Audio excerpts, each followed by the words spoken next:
Hai Sobat Jago Angkat, welcome to Jago Angkat Channel. Di channel ini kita akan membahas edukasi seputar dunia lifting dan rigging, baik itu pengangkatan, pengikatan, maupun penarikan.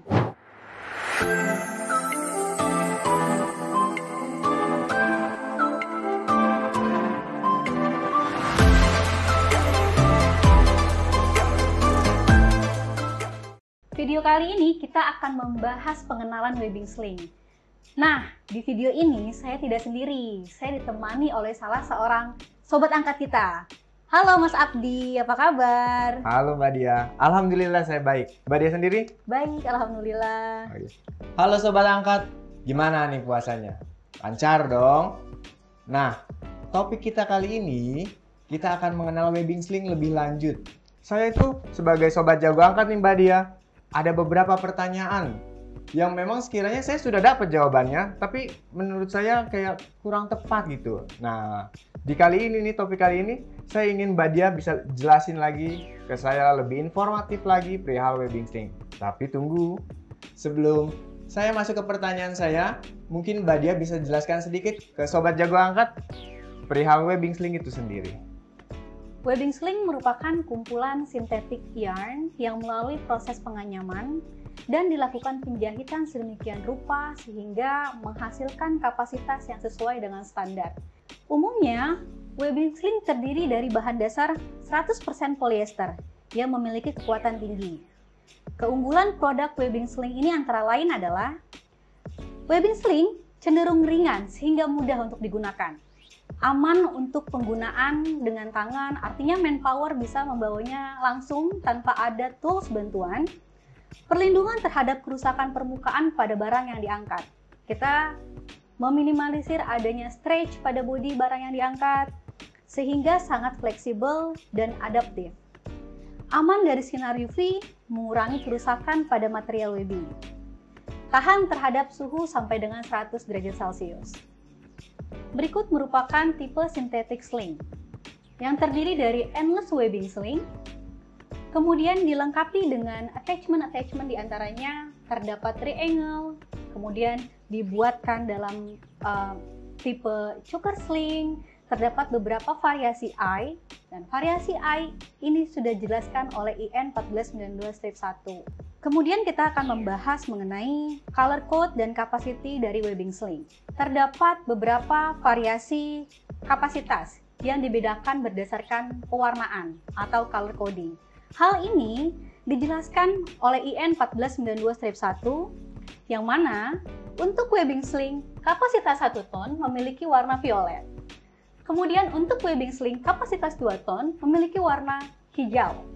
Dan kapasitas 3 memiliki warna kuning, dan seterusnya sampai dengan kapasitas 10 ton memiliki warna oranye. Untuk kapasitas di atas 10 ton, warnanya akan selalu sama dan mereka menganggap ini adalah warna oranye. Seperti dilihat pada tabel, bahwasannya tabel webbing sling menjelaskan bagaimana metode pengangkatan. Terdapat stride lifting, choke lifting, kemudian sudut yang mempengaruhi kapasitas dari webbing sling itu sendiri. Dan setelah itu kita akan membahas perihal endless webbing sling. Endless webbing sling memiliki kapasitas dan color code yang sama dengan webbing sling 1 ply, 2 ply, 3 ply, dan 4 ply. Di setiap webbing sling yang setelah diproduksi, wajib untuk manufacturer menyertakan Certificate of Inspection, yang mana dalam Certificate of Inspection tertera informasi-informasi yang berkaitan dengan produk webbing sling itu sendiri. Di antaranya, manufacturing code, kemudian informasi terkait dengan material webbing yang digunakan. Seperti contoh, pada presentasi ini terdapat material 100% polyester fiber. Description juga harus dibuat dengan jelas. Webbing sling tersebut, apakah itu endless, apakah itu double ply, three ply, ataupun four ply. Disertakan dengan webbing, width, kemudian WLL, color, dan panjangnya. Kemudian terdapat tag label sebagai identifikasi yang harus disertai pada bagian body webbing. Biasanya, tag atau label ini berada pada area bagian dalam mata atau area penjahitan webbing. Yang mana harapannya webbing ini akan disertai dengan identifikasi untuk mempermudah dilakukannya pengecekan oleh inspektor ataupun operator lainnya. Informasi apa saja yang terdapat pada tag atau label? Antara lain panjang, WLL, waktu produksi, kemudian ada variasi dari penggunaan webbing itu sendiri. Hal ini digunakan untuk mempermudah proses identifikasi. Wah, informatif sekali nih Mbak Dia untuk informasinya. Sangat berguna sekali untuk saya sebagai sobat jago angkat dan sobat jago angkat lainnya di rumah. Nah, langsung masuk ke pertanyaan pertama nih Mbak Dia. Saya penasaran, mungkin sobat jago angkat lainnya juga di luar sana penasaran. Apa sih yang menjadi bahan dasar utama dari pembuatan webbing sling itu sendiri Mbak Dia? Oke, jika kita merujuk ke standar IN 1492-1, terdapat 3 material yang umum digunakan untuk proses produksi webbing sling. Yang pertama, itu merupakan polyamid. Yang kedua, polyester. Dan yang ketiga adalah polipropilin, yang kita sering sebut juga dengan PP. Namun untuk jago angkat sendiri, saat ini kita berfokus pada material polyester webbing sling. Mungkin ke depan kita akan mengembangkan untuk polyester dan tipe-tipe yang lain seperti polyamid dan polipropilin. Nah, tadi kan Mbak Dia sempat mention nih mengenai IN 1492-1 ya? Ya. Nah, apa aja sih yang diatur oleh standar tersebut? Baik, standar yang umum digunakan memang IN 1492-1, apalagi untuk manufacturing kami. Nah, apa aja yang diatur dalam standar tersebut? Standar tersebut mengatur tentang safety, metode, tipe-tipe pengangkatan, dia menjelaskan tentang pengetesan, material yang dipakai, working load limit atau WLL, color coding, marking, dan informasi lainnya yang berkaitan dengan fabrikasi dan pengetesan webbing sling. Tapi sebenarnya terdapat beberapa standar lain untuk produk webbing sling ini. Di antaranya ada ASME B30.09, ada WSTDA, kemudian ada ISO 4878, ada AS1353, dan ini merupakan standar Australia. Nah, masing-masing negara memiliki regulasi tersendiri terkait dengan penentuan standarisasi untuk produk ini. Seperti itu, Mas. Oke, asik. Jadi sobat jago angkat nggak cuma hanya satu ya untuk standarisasinya ya. Jadi ada beberapa tadi yang seperti Mbak Dia sampaikan tadi ya, banyak sekali ya. Nah, kalau dari IN sendiri itu tuh dia mengatur safety factor juga kah atau gimana? Iya, jelas IN juga mengatur perihal safety factor. Safety factor yang diatur IN menjelaskan bahwasannya minimum breaking load itu harus minimal 7 atau ekivalen dengan 7. Artinya, safety factor itu sendiri merupakan faktor keamanan yang menunjukkan kemampuan material tersebut mampu menahan beban tariknya atau material tersebut mampu menerima beban tarik. Biasanya kita indikasikan dengan nilai break test.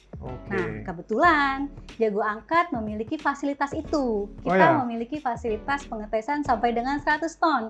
Jadi, webbing sling yang kita produksi tentunya sudah melalui proses pengetesan. Setelah proses pengetesan itu selesai, baru kita bisa memproduksi secara massal. Seperti yang sudah saya jelaskan sebelumnya, berdasarkan IN 1492-1, MBL pada webbing sling adalah 7. Artinya, apabila WLL webbing sling tersebut adalah 2 ton, yang mana notabene berwarna hijau, maka minimum breaking load atau yang kita sebut dengan nilai putusnya itu di 2 kali 7 sama dengan 14 ton. Jadi, webbing 2 ton ini akan putus dengan kondisi 14 ton. Nah, jika Mas Abdi nih punya webbing, ternyata setelah dilakukan pengetesan dia tidak putus di 14 ton. Nah, itu wajib dipertanyakan. Bagaimana nilainya dan seberapa besar safety faktornya, standar mana yang diacu. Oke.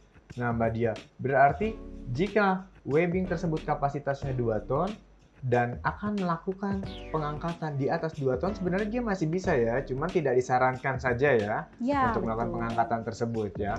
Nah, kalau menurut Mbak Dia sendiri nih, sampai sejauh mana sih pentingnya si safety factor tersebut? Oh, jelas safety factor di sini sangat krusial, di sini sangat penting karena ini menyangkut dengan pekerja itu sendiri, ini menyangkut dengan resiko cedera. yang akan dialami atau bahaya bagi pekerja. Yang seperti kita ketahui di dunia lifting, fatality itu sangat beresiko dan memiliki tingkat kematian yang cukup tinggi. Kemudian yang kedua adalah seringkali di lapangan sulit untuk memprediksi beban pengangkatan secara akurat. Nah, dengan adanya safety factor ini, mampu kita mempertimbangkan jika beban aktual melebihi perkiraan, artinya safety factor ini dapat menyerap kondisi-kondisi tersebut.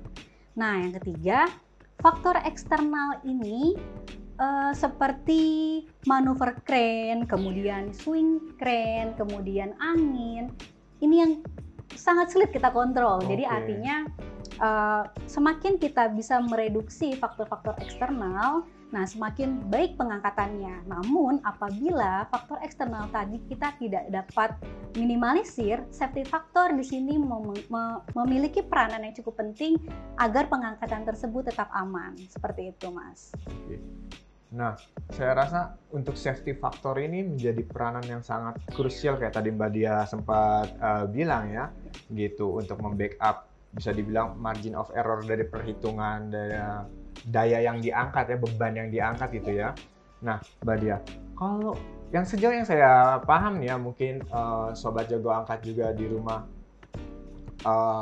belum banyak yang mengetahui kalau metode angkat itu dia mempengaruhi si daya angkat dari atau kapasitas dari webbing sling tersebut. Jadi dengan kata lain, beda metode itu, beda metode pengangkatan, atau mungkin kayak diselempangkan atau ada cuker cara untuk pengangkatannya, itu akan membedakan juga kapasitas dari atau daya angkat dari si webbing sling tersebut. Mungkin Mbak Dia bisa jelasin. Nah, Mas Agam, seperti yang terdapat pada presentasi sebelumnya, bahwasannya pada tabel 3 dijelaskan ada beberapa tipe dari pengangkatan. Pertama ada straight lift, nah kemudian ada choke lift, kemudian ada basket system. Nah, terdapat 1 leg, 2 leg, 3 sampai 4 leg, bahkan endless webbing. Yang membedakan nantinya adalah sudut pengangkatannya. Nah, efek dari berbedanya sudut pengangkatan tersebut akan menyebabkan kapasitas webbing sling ini akan berbeda-beda. Contoh, jika webbing sling ini kapasitas 1 ton, nah kita lakukan pengangkatan dengan sistem basket system nih. Nah, kapasitasnya akan menjadi 2 ton. Kekuatannya 2 kali lipat. Kemudian, jika dilakukan pemasangan webbing sling ini dengan metode choke system, nah ini akan mengurangi kapasitas webbing sebanyak 20% reduksi. Jadi, apabila choke system diaplikasikan, kapasitas webbing tersebut menjadi 0,8 ton. Kurang lebih seperti itu penjabarannya, Mas. Wah, sobat jaga angkat. Jadi setiap metode angkat itu dia akan mempengaruhi dari kapasitas si webbing sling itu sendiri. Nah, pasti ada pertanyaan nih Mbak Dia dari sobat jago angkat. Kalau misalkan si webbing sling itu kita pakainya berkali-kali nih Mbak Dia, atau lebih dari 1 kali. Nah, aman nggak sih Mbak Dia kalau misalkan untuk dipakai hingga berkali-kali gitu? Secara prinsip ini aman dan diizinkan karena IN 1492-1 merupakan reusable sling. Artinya, dia bukan disposable atau sling sekali pakai. Tapi tentunya ada syarat-syarat yang harus disertai sebelum kita nyatakan ini aman atau diizinkan. Antara lain syaratnya adalah beban yang diangkat tentunya tidak boleh lebih dari kapasitasnya atau WLL-nya. Oh, pasti ini penting ya Iya. untuk kita ingat bersama. Kemudian kita harus melakukan pre-inspection check atau pre-inspection pengecekan pada webbing sling sebelum dilakukan pengangkatan. Ini pihak rigger, pihak operator ini memang harus teliti dan harus cermat terkait dengan hal ini. Artinya di pre-inspection ini poin-poin yang harus dicek itu meliputi pengecekan identifikasi terlebih dahulu nih. Ada atau tidak COC-nya, ada atau tidak label yang tertera pada webbing tersebut. Kemudian baru kita lakukan pengecekan secara visual. Kita lihat apakah ada identifikasi, wah ada kemungkinan cacat di sini, atau wah ada potensi-potensi kerusakan pada webbing. Jika itu ditemukan, webbing harus dikarantina atau harus di-reject dan jangan digunakan. Dan selanjutnya tentu operator, rigger, atau orang yang akan mempergunakan webbing harus memiliki kompetensi setidak-tidaknya mengetahui bagaimana cara menggunakan webbing yang baik. Seperti itu, Mas. Oke, nah Sobat Jago Angkat, jadi sangat penting nih sebelum untuk menggunakan lebih dari satu kali, untuk visual check terlebih dahulu ya Mbak Dia ya. Harus. Nah, dari Mbak Dia sendiri, ada nggak sih tipsnya nih untuk menjaga si webbing sling ini nih, atau merawat webbing sling ini nih, agar dia daya tahan untuk daya pakainya ini bisa berkali-kali gitu Mbak Dia? Mungkin harus ditaruh di tempat yang teduh, atau dia harus dihindarkan dari matahari terik, atau seperti apa nih mungkin Mbak Dia? Ya, betul. Jika kita merawat, menjaga webbing dengan baik, ini bisa meningkatkan atau membuat optimal usia pakai webbing. Jadi kita bisa menggunakan webbing ini berulang kali. Sampai kapan webbing ini bisa kita gunakan, balik lagi ke kita. Sejauh mana kita bisa menjaga webbing tersebut. Nah, apa-apa saja sih yang kita bisa perhatikan? Mungkin pertama adalah perihal kebersihan. Jadi setiap melakukan pengangkatan, baik itu sebelum dan setelah melakukan pengangkatan, kita harus pastikan webbing tersebut bersih dan tidak ada scratch atau tidak ada material-material yang lain yang terdapat pada body webbing. Contoh seperti oli, contoh lagi seperti scrap atau gramasi. Kemudian setelah itu, baik lagi, tadi kita harus lakukan pre-inspection. Identifikasi dari COC-nya, kemudian visualnya kita lihat, kemudian baru kita memperhatikan penyimpanan atau storage area kita nih. Oh ya benar. Nah di sini kita merekomendasikan untuk disimpan, diberikan alas atau diberikan palet pada webbing. Jadi webbing tersebut jangan ditaruh di lantai. Usahakan bahwasannya tidak lembab, kering, sehingga tidak ada potensi munculnya jamur pada body webbing. Apabila webbing terkena sinar matahari, kemudian kena hujan, webbing menjadi lembab, nah potensi jamur itu akan muncul karena sama seperti baju, dia kan materialnya polyester. Oh iya, sama kayak baju ya Mbak Dia ya, bahannya. Nah, kalau dari Jago Angkat sendiri nih, kira-kira sampai maksimal pernah angkat kapasitas tuh beban itu tuh sampai berapa ton itu kalau dari Jago Angkat sendiri? Oke, kami mampu melakukan pengangkatan sampai dengan saat ini ya, itu di 24 ton. Wow, 24 Tapi, ton? Kabar baiknya, kami sedang melakukan proses R&D agar kapasitas webbing kita akan menjadi lebih tinggi. Kita akan upgrade menjadi ke 36 ton. 36 ton Sobat Angkat? Ya. Apabila ada kapasitas di atas itu, nah kita melakukan suggestion untuk menggunakan produk yang lain yang kita kenal dengan round sling. Nah, untuk round sling mungkin kita akan bahas di topik selanjutnya. Siap Mbak Dia. Nah, untuk Sobat Jago Angkat sendiri, jika ada komen perihal webbing sling, ingin bertanya tentang webbing sling, seputar webbing sling, bisa komen di bawah ini. Dan mungkin Sobat Jago Angkat ingin ada pembahasan topik lain perihal pengangkatan atau penarikan, nggak harus webbing sling untuk menjadi topik kita yang akan kita bahas di video berikutnya. Silahkan komen juga ya Sobat Jago Angkat. Nah, terima kasih untuk telah menonton video ini. Semoga teredukasi Sobat Jago Angkat. Dan jangan lupa untuk di like, komen, dan subscribe yang pastinya. Nah, agar, di-share satu lagi ya Mbak Dia ya. Iya dong. Agar video edukasi ini tidak hanya berhenti di Sobat Jago Angkat aja. Nah, karena safety itu dimulai dari kita. Oke, terima kasih Sobat Jago Angkat. Semoga kita bisa jumpa lagi di lain kesempatan. Sampai jumpa.